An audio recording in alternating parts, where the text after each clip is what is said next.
Buju, Tara indigenous Jaganashimang Minawa Jabwe Kwe indigenous Anishinaabe Mang. Makwan Dudame, Couchiching and Dunjaba, Skigmizi Gigisa Soa Pina Geets Bishka. My name is Tara Houska. I'm Bear Clan from Couchiching First Nation. I was born under the maple sapping moon in International Falls, Minnesota. I'm happy to be here with all of you.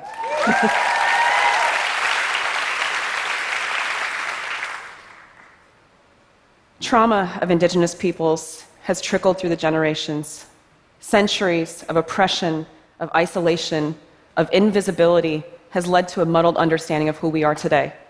In 2017, we faced this mixture of Indians in headdresses going across the plains, but also the drunk sitting on a porch somewhere you never heard of, living off government handouts and casino money. It's really, really hard.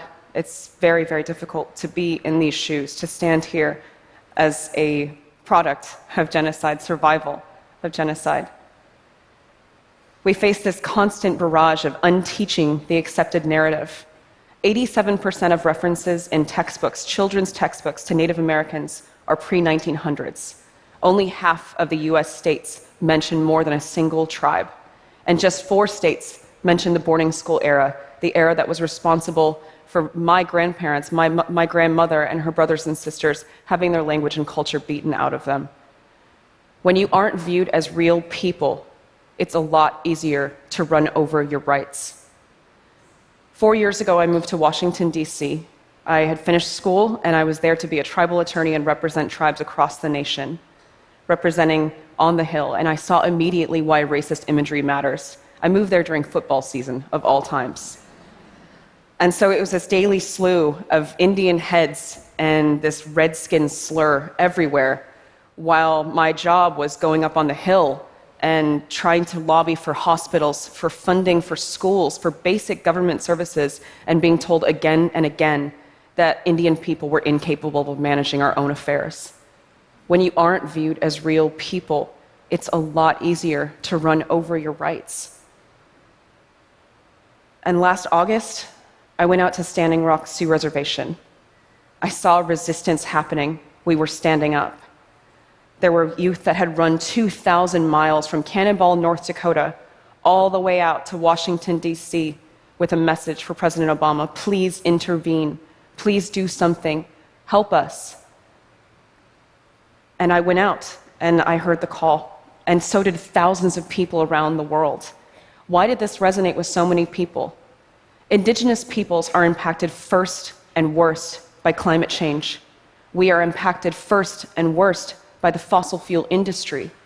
Here in Louisiana, the first US climate change refugees exist. They are Native people being pushed off their homelands from rising sea levels. That's our reality, that's what we live. And with these projects comes a slew of human costs that people don't think about.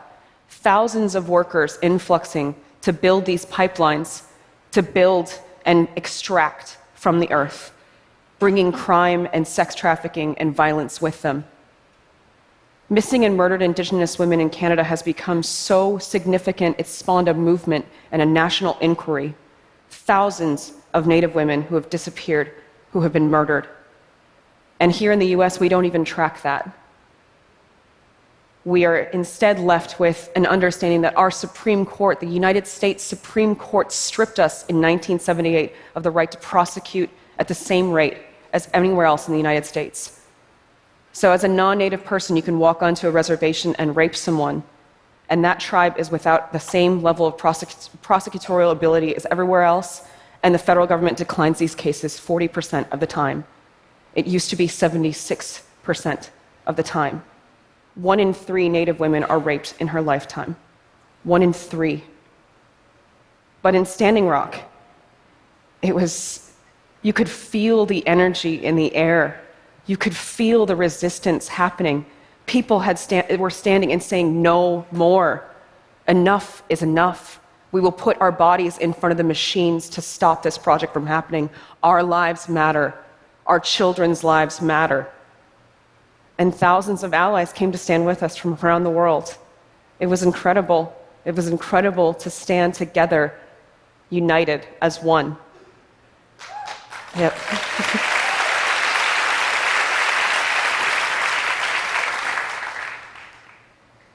I saw in my time there, I saw natives being chased on horseback by police officers shooting at them. History playing out in front of my eyes. I myself was put into a dog kennel when I was arrested. But funny story, actually, of being put into a dog kennel. So, we're in this big wire kennel with all these people, and the police officers are there, and we're there, and we start howling like dogs. You're going to treat us like dogs, we're going to act like dogs. But that's the resilience we have. All these horrific images playing out in front of us, being an indigenous person pushed off of native lands again in 2017. But there was such beauty. On one of the days that we faced a line of hundreds of police officers pushing us back, pushing us off indigenous lands, there were those teenagers out on horseback across the plains. They were herding hundreds of buffalo towards us. And we're crying out, calling, please turn, please turn. And we watched the buffalo come towards us, and for a moment, everything stopped. The police stopped, we stopped, and we just saw this beautiful, amazing moment of remembrance. And we were empowered. We were so empowered. I interviewed a woman who had, on one day, September 2nd, the Standing Rock Sioux Reservation had told the courts, there's an ongoing lawsuit right now, they told the courts, here is a sacred site that's in the direct path of the pipeline. On September 3rd, the following day, Dakota Access LLC skipped 25 miles ahead in its construction to destroy that site. And when that happened, the people in camp rushed up to stop this, and they were met with attack dogs. People, private security officers wielding attack dogs in 2017. But I interviewed one of the women who had been bitten on the breast by one of these dogs. And the ferocity and strength of her was incredible. And she's out right now in another resistance camp, the same resistance camp I'm part of, fighting Line 3, another pipeline project in my people's homelands, wanting to send tar sands, 900,000 barrels of tar sands per day through the headwaters of the Mississippi to the shore of Lake Superior and through all the treaty territories along the way. But this woman's out there, and we're all out there standing together because we are resilient, we are fierce, and we are teaching people how to reconnect to the earth, remembering where we come from. So much of society has forgotten this. That food you eat comes from somewhere. The tap water you drink comes from somewhere. We're trying to remember, teach, because we know, we still remember it's in our plants, in our medicines, in our lives, every single day. I brought this out to show this is cultural survival. This is from a time that it was illegal to practice indigenous cultures in the United States. This was cultural survival hidden in plain sight. This was a baby's rattle. That's what they told the Indian agents when they came in. It was a baby's rattle. But it's incredible what you can do when you stand together. It's incredible the power that we have when we stand together. Human resistance, people having this power. Some of the most oppressed people you can possibly imagine, costing this company hundreds of millions of dollars. And now our divestment efforts, focusing on the banks behind these projects, costing them billions of dollars. $5 billion we've cost them so far, hanging out with banks.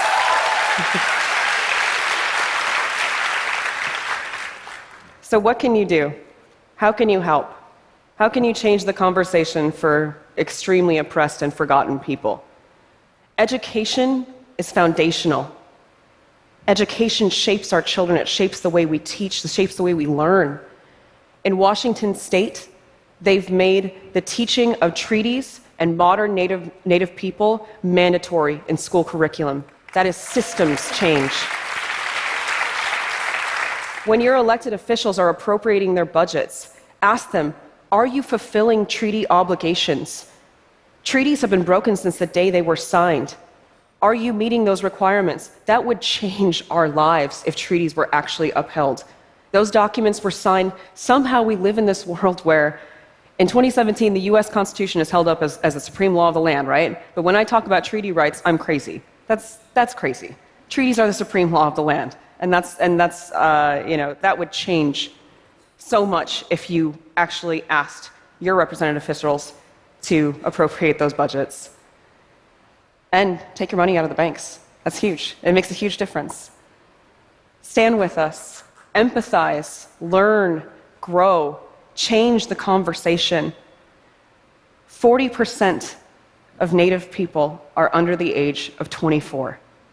We are the fastest growing demographic in the United States. We are doctors, we are lawyers, we are teachers, we are scientists, we are engineers. We are medicine men, we are medicine women, we are sun dancers, we are pipe carriers, we are traditional language speakers, and we are still here. Miigwech.